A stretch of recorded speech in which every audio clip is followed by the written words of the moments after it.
September 14, 2001. The nation was raw, grieving, and desperate for action. In Washington, Congress rushed to pass the Authorization for Use of Military Force, AUMF, a sweeping grant of power to the president. The vote, 420-1 in the House, unanimous in the Senate. That one dissenting voice, Congresswoman Barbara Lee of California. As panic swept the chamber, she stood alone, urging caution. Let us not become the evil that we deplore. For her courage, she was vilified and threatened, but she refused to back down. Weeks later, Congress repeated the pattern with the USA PATRIOT Act, a 342-page bill few had read, but nearly all supported. The message: in times of fear, rights are expendable. Questioning these laws was seen as unpatriotic. The pressure to conform was overwhelming. But what did that unity produce? Two of the most consequential laws in modern history, passed in a blur of panic. They were sold as swift answers to crisis. But Barbara Lee's vote asked the question no one else would: what will these laws make us years from now? The answer, as we now know, is deeply troubling. The AUMF and PATRIOT Act changed the nation's trajectory. They were not temporary fixes. They became the foundation for a new era of government power. In the rush to feel safe, we set in motion changes that would echo for decades. One voice warned us. Almost no one listened. And the cost of that silence is still being paid. That nearly unanimous AUMF vote launched a 20-year war in Afghanistan and justified military actions in at least 19 countries. The cost: over $8 trillion and hundreds of thousands of lives, many of them civilians, all from a 60-word resolution passed in panic.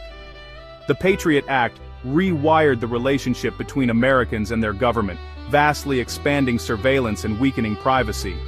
Warrant standards dropped, sneak and peek searches became common, and indefinite detention was allowed. These powers, promised as temporary, only grew. Snowden's 2013 leaks revealed the NSA was collecting data on nearly every American. The AUMF and PATRIOT Act's key provisions are still in force today, renewed again and again. The emergency never ended. It became the new normal. The freedoms we traded for safety never fully returned. Temporary powers, it turns out, are anything but. This isn't new. Crisis strikes, fear takes hold, and leaders demand liberty in exchange for security. Each time, we're told it's necessary and temporary. Each time, regret follows, too late for those harmed. America's history is a tug-of-war between freedom and security. We cherish rights, but in fear, we hand them over. The biggest threats to liberty often come from our own reactions, not foreign enemies. In crisis, security always feels more urgent than liberty. Politicians frame the debate: protect America or coddle its enemies, a false choice that works too well. History shows the security gained is often an illusion, while lost freedoms are real and lasting. The struggle is to remember these lessons when panic demands we forget. Let's go back to 1798. Fearing war with France, President John Adams passed the Alien and Sedition Acts. These laws targeted immigrants and criminalized criticism of the government, silencing opposition under the guise of security. The acts were so unpopular they helped cost Adams his presidency, but the precedent was set. In crisis, muzzled dissent. Fast forward to the Civil War. Lincoln suspended habeas corpus, allowing thousands to be jailed without trial. The Supreme Court eventually ruled against him, but only after the damage was done. Each crisis brought extreme measures, later condemned as overreach. The lesson: emergency powers are almost always regretted in hindsight. The urge to silence critics and bypass rights is a recurring theme. These early abuses set the stage for future crises. The pattern: fear leads to overreach, and apologies come too late. The cost is always borne by those whose rights are trampled. The cycle repeats, each time with new victims, and each time we promise not to forget until the next emergency. The 20th century brought new crises, same old playbook. World War I. The Espionage and Sedition Acts criminalized dissent, jailing thousands, including presidential candidate Eugene Debs, for questioning the war. The Supreme Court upheld these laws, sacrificing free speech for security. World War II.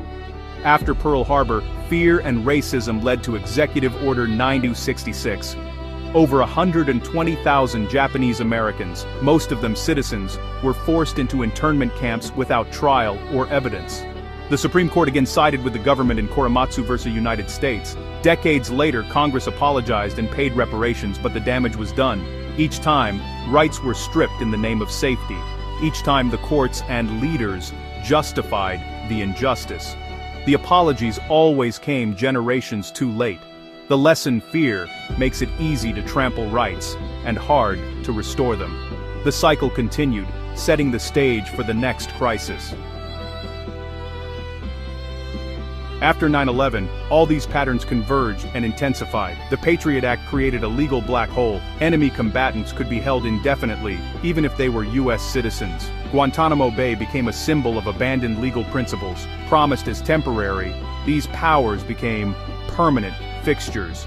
The Snowden leaks revealed mass surveillance was not a short-term fix, but a new normal. The justification was always national security, but oversight was minimal, and results questionable. Emergency powers, once granted, rarely disappear. They become tools for future crises.